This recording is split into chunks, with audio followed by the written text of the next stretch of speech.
कथा में श्री सेलम की पहाड़ी पर मल्लिका अर्जुन की पावन धरा पर देव अधिदेव महादेव की उस पावन धरा पर गणेश जी महाराज ने माता पार्वती से 3 प्रश्न करे। एक प्रश्न का उत्तर आपको कल वर्णन करा था। दूसरा प्रश्न करा गया था कि घर और तीर्थ में क्या अंतर है। तो देवऋषि नारद की या दक्ष प्रजापति की कथा का स्मरण करिए।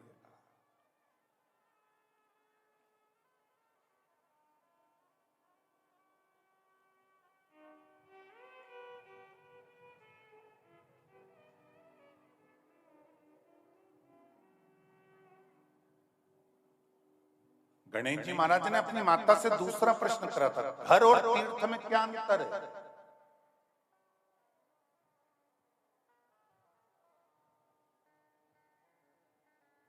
क्या अंतर रहेगा घर और तीर्थ के अंतर।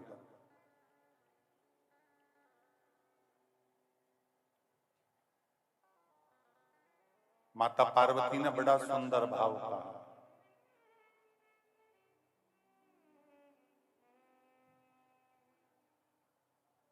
घर के अंदर रहकर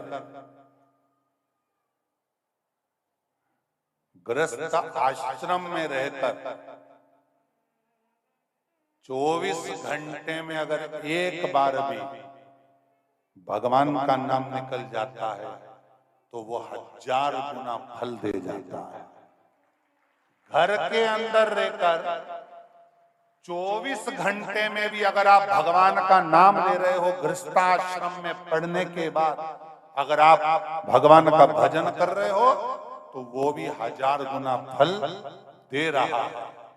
और सुनो गणेश, यदि किसी तीर्थ में जाकर किसी तीर्थ में पहुंचकर यदि भगवान का भजन यदि एक बार में मुख से कर लिया जाता है, एक बार मुख से राम कृष्ण शिव का स्मरण कर लिया जाता है, तो ये निश्चित है कि फिर संसार में जन्म नहीं होता, उतर जाता है। संपूर्ण भूमंडल पर फिर जन्म नहीं।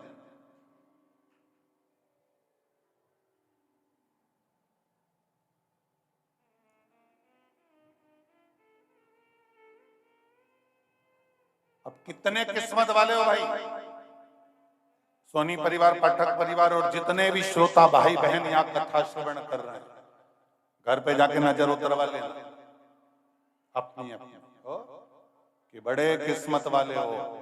शिव महापुराण की कथा भी सुन रहे हो तो ऐसी जगह पर बैठकर सुन रहे हो और ऐसी जगह से सुन रहे हो जो 12 ज्योतिर्लिंग के मध्य विराजमान स्वयं सारे तीर्थों का केंद्र बिंदु,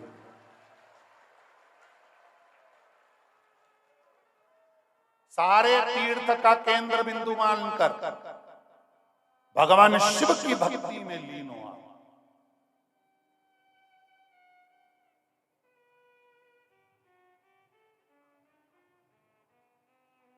और सरल भाषा में समझ लो, माता पार्वती जी कर रही है, कांटा पांव में चुभ जाता है,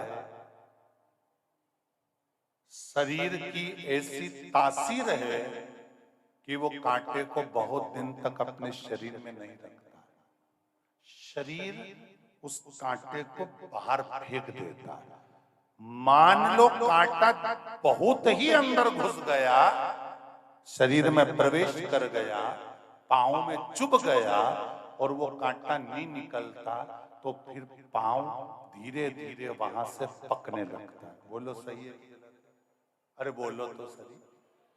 जहां कांटा चुभ गया, नहीं निकला तो शरीर पकने लगेगा, पकेगा, पकने के बाद फिर उसको दबाया जाएगा, दबाएंगे तब कांटा निकलेगा, तो भी नहीं निकलेगा तो फिर उसमें कहीं आकड़े का दूध लगाएंगे, कहीं उसमें कोई सामान लगाएंगे, कोई पत्ता पत्ती बांधेंगे, कोई कहीं कहीं गांव का लोग तो इतना चतुर ने घासलेट का तेल की 2 बूंद भाई पे टपका ले, तो कैसे भी कर कर वो कांटे को निकाला जा सकता है। कई पट्टी बांधोगे, डॉक्टर कहेगा ये बांध लो, डॉक्टर कहेगा वो बांध लो, फिर पांव पकाएगा, पकाने के बाद उस कांटे को वहां मुंह बनाकर उस कांटे को निकाल दिया जाता है। शरीर में वो कांटा बहुत दिन तक नहीं रहता, शरीर की तासीर है कि वो कांटे को बाहर फेंक देता है।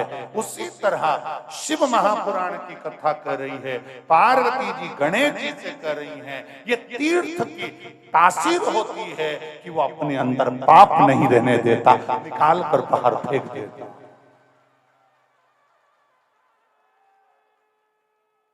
शरीर कांटे को निकाल कर बाहर फेंकता है, तीर्थ हमारे पाप को निकाल कर बाहर फेंक देता है। ये तीर्थ की तासीर।